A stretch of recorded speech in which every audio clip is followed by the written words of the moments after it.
नमस्कार, मैं डॉक्टर बिंदु भसीन, सह आचार्य इतिहास विभाग, डूंगर महाविद्यालय बीकानेर। आज मैं बीए फर्स्ट ईयर के स्टूडेंट को पेपर फर्स्ट के राजपूत शासकों की उपलब्धियों पर अपना व्याख्यान दूंगी। हर्षवर्धन की मृत्यु के बाद भारत की राजनीतिक एकता जो थी वो पुनः छिन्न भिन्न हो गई थी। इस काल में उत्तरी भारत में अनेक छोटे छोटे राज्य स्थापित हो गए थे जिनमें परस्पर संघर्ष चलता रहता था। इस काल में अनेक नवीन राजवंशों का भी उदय हुआ जिसमें चौहानों का स्थान अत्यंत महत्वपूर्ण है। इस काल में राजस्थान और उसके आसपास के क्षेत्रों में चौहानों की राजनीतिक शक्ति का जो उदय हुआ था उसमें शाकंभरी यानी कि सांभर, जिसे सपात लक्ष्य भी कहा जाता है, का चौहान वंश अपनी वीरता, साम्राज्यवादी आकांक्षाओं और मुस्लिम आक्रमणों के प्रतिरोध के लिए विशेष रूप से प्रसिद्ध रहा है।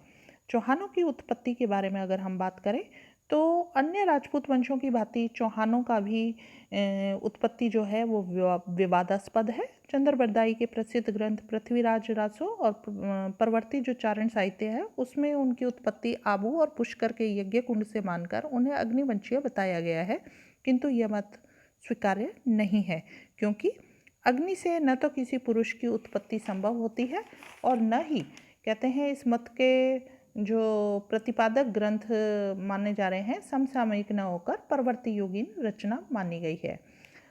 हमीर महाकाव्य, हमीर रासो आदि ग्रंथों के अनुसार चौहान जो थे वो सूर्यवंशीय क्षत्रिय थे और इन्हें चंद्रवंशीय सोमवंशीय यानी कि कहा गया है। डॉक्टर ओझा भी इसी मत का समर्थन करते हैं। पंचभास्कर के आधार पर भी कुछ विद्वान सूर्य को अग्नि का ही एक रूप मानकर सूर्यवंशी और अग्निवंशी उत्पत्ति को एक ही मानते हैं, किंतु चौहानों का सूर्यवंशी होने का मत भी संदिग्ध है क्योंकि सूर्यवंशी क्षत्रिय इक्ष्वाकु वंश से संबंधित है, जबकि किसी भी अन्य ग्रंथ या लेखक ने चौहानों को इक्ष्वाकु वंशीय नहीं कहा है। वस्तुतः चौहानों की उत्पत्ति का सूर्य और चंद्रवंशी सिद्धांत जो है वो 12वीं शताब्दी में प्रचलित हुआ था। अतः परवर्ती जो विवरण हैं उनके आधार पर उन्हें सूर्यवंशी और चंद्रवंशीय नहीं माना जा सकता। कर्नल टॉड, डॉक्टर स्मिथ आदि विद्वान अन्य राजपूत वंशों की भांति चौहानों को भी विदेशियों की संतान मानते हैं। डॉक्टर भंडारकर ने किसी वासुदेव वेहमन की मुद्रा के आधार पर चौहानों को विदेशी गुर्जर जाति की संतान माना है, किंतु राजपूतों के विदेशी होने का मत उचित नहीं है। डॉक्टर दशरथ शर्मा ने बिजोलिया लेख में वासुदेव के उत्तराधिकारी सामंत के लिए प्रयुक्त विप्र श्री वत्स गोत्रे भूत के आधार पर चौहानों को ब्राह्मणों की संतान माना है। सुंधा और अचलेश्वर शिलालेखों में भी चौहानों को वत्स गोत्रीय ब्राह्मण बताया गया है। कायमखा रासों में भी ऐसा ही उल्लेख हुआ है। डॉक्टर गोपीनाथ शर्मा भी जो है चौहानों को ब्राह्मण वंशीय ही मानते हैं। यद्यपि चौहानों के ब्राह्मण वंशीय होने के विरोध में यह तर्क दिया जाता है कि कभी कभी क्षत्रिय अपने पुरोहित का गोत्र धारण कर लेते थे, किंतु भारत में शुंग, पल्लव, कदम्ब आदि राजवंशों के आधार पर इस तथ्य की संभावना को अस्वीकार नहीं किया जा सकता कि चौहान मूल रूप से ब्राह्मण ही रहे हों। कालांतर में कभी किसी परिस्थिति में जब उन्होंने क्षत्रिय धर्म स्वीकार कर लिया हो तो वे क्षत्रिय कहलाने लगे थे। इस प्रकार चौहानों की उत्पत्ति भी अन्य राजपूत वंशों की भांति ब्रह्म क्षत्र उत्पत्ति की श्रृंखला की एक कड़ी थी। मूल स्थान के बारे में बात करें तो भिन्न भिन्न मत प्रचलित हैं इनके मूल स्थान के बारे में भी। 713 ईस्वी के चित्तौड़गढ़ के मानमोरी अभिलेख के आधार पर डॉक्टर दशरथ शर्मा चित्तौड़ को चौहानों का मूल स्थान मानते हैं, किंतु पृथ्वीराज विजय, हमीर महाकाव्य आदि ग्रंथों में पुष्कर को चौहानों का मूल स्थान बताया गया है। डॉक्टर गोपीनाथ शर्मा आदि विद्वानों ने जांगल देश यानी कि बीकानेर, जयपुर, उत्तरी मारवाड़ और सपाद लक्ष्य यानी कि सांभर को चौहानों का मूल स्थान माना है। संभवतः पुष्कर, नागौर, सीकर और सांभर का मध्यवर्ती क्षेत्र जो है वो चौहानों का मूल स्थान रहा है।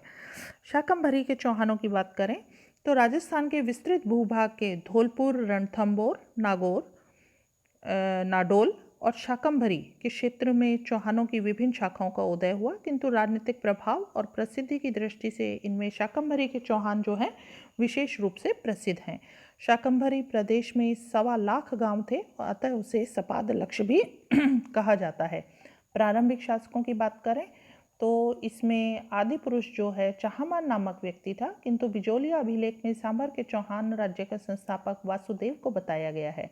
कहा जाता है कि प्रसिद्ध सांभर झील का निर्माण भी वासुदेव ने ही कराया था।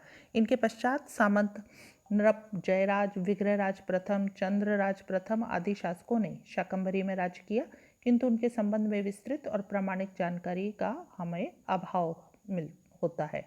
इस वंश का प्रथम प्रसिद्ध शासक जो था वो चंद्रराज प्रथम था, का जो पुत्र है दुर्लभराज प्रथम था, जिसने प्रतिहारों के सामंत के रूप में अपने स्वामी वत्सराज की ओर से गौड़ यानी कि बंगाल प्रदेश तक विजय प्राप्त की थी। उसका उत्तराधिकारी गुवक प्रथम यानी कि गोविंदराज प्रथम भी प्रतिहार नरेश नागभट्ट द्वितीय का सामंत था। पृथ्वीराज विजय के अनुसार उसने अपनी बहन का विवाह कन्नौज नरेश के साथ किया था और संभावना व्यक्त की जा रही है कि यह कन्नौज नरेश नागभट्ट द्वितीय था। कहा जाता है कि गुवक प्रथम ने सिंध के मुस्लिम गवर्नर वेक वारिस को परास्त करके उसके प्रतिहार राज्य के पश्चिम में प्रवेश को अवरुद्ध कर दिया था। गुवक के ग्वालियर अभिलेख से भी इस कथन की पुष्टि होती है। गुवक प्रथम के बाद उसके पुत्र चंद्रराज द्वितीय और गुवक द्वितीय ने शासन किया, किंतु उनके शासनकाल के संबंध में कोई महत्वपूर्ण जानकारी नहीं मिलती है। गुवक द्वितीय के बाद उसका पुत्र चंदनराज शासक बना। उसके समय में चौहानों और दिल्ली के तोमरों के साथ वैमनस्य आरंभ हो चुका था और इन्होंने यानी कि चंद्रराज ने तोमर नरेश रुद्रसेन पर आक्रमण करके उसे मौत के घाट उतार दिया था। इसके बाद उसका पुत्र वाकपति राज प्रथम सिंहासन पर बैठा। इस समय तक शाकंभरी के चौहान वंश पर्याप्त शक्तिशाली हो चुका था और चौहान शासक अपने स्वामी प्रतिहार शासकों का विरोध करने लगे थे। वाकपति राज ने महाराज की उपाधि धारण करके चौहानों के स्वतंत्र राज्य की स्थापना का सूत्रपात भी किया था। इसके बाद सिंहराज चौहान शासक बना। उसने अपने पिता द्वारा स्वतंत्र राज्य की स्थापना के प्रयत्नों को पूर्णता प्रदान की थी और उसकी महाराजाधिराज उपाधि से ऐसा प्रतीत होता है कि उसने प्रतिहारों के आधिपत्य से मुक्ति प्राप्त कर ली थी। वस्तुतः सिंहराज चौहान राजवंश का प्रथम स्वतंत्र शासक था। 943 ईस्वी के हर्ष अभिलेख के अनुसार उसने तोमरों को परास्त किया था। सिंहराज की मृत्यु के बाद विग्रहराज द्वितीय चौहान शासक बना। वह चौहान वंश का वीर और प्रतापी शासक था। उसने गुजरात के चालुक्य नरेश मूलराज प्रथम को परास्त किया। लाट और सारस्वत मंडल को रौंदता हुआ नर्मदा नदी के तट तक भी वह पहुंचा था। अतः मूलराज को विवश होकर उसके साथ संधि करनी पड़ी थी। कहा जाता है कि उसने मुसलमानों से भी संघर्ष किया था। विग्रहराज का उत्तराधिकारी दुर्लभराज द्वितीय था, जिसने नाडोल के चौहान शासक महेंद्र को परास्त करके अपने राज्य का उसने विस्तार किया था। उसके राज्य की सीमाएं पूर्व में जयपुर, पश्चिम में जोधपुर, उत्तर में सीकर और दक्षिण में अजमेर तक विस्तृत थी। इसके पश्चात गोविंद द्वितीय उसका उत्तराधिकारी बना। वह योग्य पिता का योग्य पुत्र था। उसने मुसलमानों से संघर्ष किया। फरिश्ता ने उसे गजनी के शासकों को मारवाड़ में आगे बढ़ने से रोकने वाला कहा है। उसके पश्चात वाकपति राज द्वितीय चौहान शासक बना। इसने मेवाड़ के शासक अंबा प्रसाद को युद्ध में मारकर ख्याति अर्जित की थी। कुछ ग्रंथों में उसे चेदी नरेश मालवा के भोज का विजेता भी कहा है, किंतु अन्य साक्ष्यों से उसकी इन विजयों की पुष्टि नहीं होती है। इसके पश्चात वीरेराम चौहान शासक बना। यह अत्यंत अयोग्य सिद्ध हुआ है। सर्वप्रथम उसे नाडोल के चौहान शासक अणहिल ने परास्त किया था। तदंतर मालवा के शासक भोज परमार ने चौहान राज्य पर आक्रमण करके वीरेराम को मौत के घाट उतार दिया था। उसके बाद चामुंडराज, सिंहराज, दुर्लभराज तृतीय चौहान शासक बने। इनमें से दो तो जो प्रथम के थे वो नगण्य शासक थे और दुर्लभराज तृतीय भी निर्बल शासक था। उसने चालुक्य शासक कर्ण से युद्ध किया था, किंतु मातंगों यानी कि मलेच्छों से हुए संघर्ष में वह मारा गया था। इसके बाद इसके दो भाइयों वीर सिंह और विग्रहराज तृतीय ने शासन किया। विग्रहराज तृतीय ने चालुक्य नरेश कर्ण के विरुद्ध युद्ध में परमार नरेश उदयादित्य को सैनिक सहायता दी थी। इसके पश्चात उसका पुत्र पृथ्वीराज प्रथम चौहान शासक बना। उसकी परम भट्टारक महाराजाधिराज परमेश्वर की उपाधि से ये ज्ञात होता है कि वह एक स्वतंत्र और शक्तिशाली शासक था। पृथ्वीराज प्रथम का पुत्र और उत्तराधिकारी अजयराज भी एक पराक्रमी शासक था। उसने उज्जैन पर आक्रमण करके वहां के परमार शासक नरवर्मन को परास्त किया और उसके सेनापति सोलहन को बंदी बनाया था। डॉक्टर गोपीनाथ शर्मा लिखते हैं कि अजयराज का काल चौहान साम्राज्य का निर्माण काल था। इसने अजमेर नामक नगर बसाया और जो कि बाद में चौहानों की राजधानी बनने का गौरव प्राप्त कर सका था। इसके पश्चात इसका पुत्र अर्णोराज चौहान शासक बना। यह भी प्रतापी शासक था। अजमेर संग्रहालय में रखे खंडित शिलालेख के अनुसार उसने अजमेर तक आ पहुंचे तुर्कों को भी परास्त किया था और परमार शासक नरवर्मन पर भी विजय प्राप्त की थी। हरितानक यानी कि दिल्ली का निकटवर्ती प्रदेश पर भी उसने आक्रमण किया था और सिंध और सरस्वती नदी जो है उस पर अभियान करके पूर्वी पंजाब के कुछ भागों पर अधिकार बनाने में भी सफलता प्राप्त की थी। इसने अपने पड़ोसी गुजरात के चालुक्यों के समकालीन नरेशों जयसिंह सिद्धराज और कुमारपाल से भी इसे संघर्ष करना पड़ा था। वस्तुतः चौहानों और चालुक्यों का परंपरागत संघर्ष इस काल में अधिक उग्र हो गया था, लेकिन ये सब कारण अज्ञात हैं। किंतु दोनों वंशों के शासकों की राजनीतिक महत्वाकांक्षा और विस्तारवादी नीति इस संघर्ष का मूल कारण थी।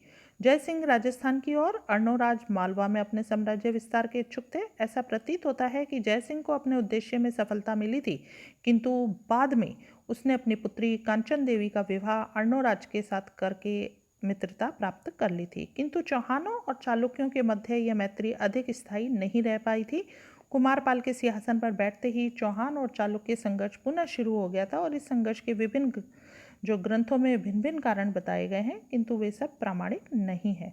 इसके पश्चात चालुक्य राज्य में उत्पन्न अव्यवस्था का लाभ उठाने की अर्णोराज की आकांक्षा इस संघर्ष का कहते हैं मूल कारण रही थी।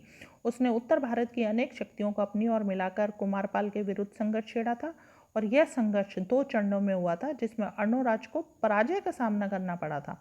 अंत में उसने अपनी पुत्री अल्हणा का विवाह कुमारपाल से करके अपने राज्य की रक्षा की थी। अर्णोराज जो है महान निर्माता भी था। उसने अजमेर में अन्ना सागर झील और अनेक मंदिरों का निर्माण भी करवाया था। कुमारपाल के कहते हैं हाथों हुई पराजय के अपमान और दुख को सहन करने के लिए अर्णोराज अधिक समय तक जीवित भी नहीं रहा, क्योंकि उसके पुत्र जगदेव ने उसकी हत्या करके सिंहासन पर अधिकार किया था। किंतु कहते हैं पितृहंता जगदेव भी अधिक समय तक शासन नहीं कर सका था, क्योंकि उसके छोटे भाई विग्रहराज ने युद्ध में उसे मौत के घाट उतार दिया था और स्वयं विग्रहराज चतुर्थ के नाम से सिंहासन पर बैठा था। वह चौहान वंश का वीर, प्रतापी और शक्तिशाली शासक था।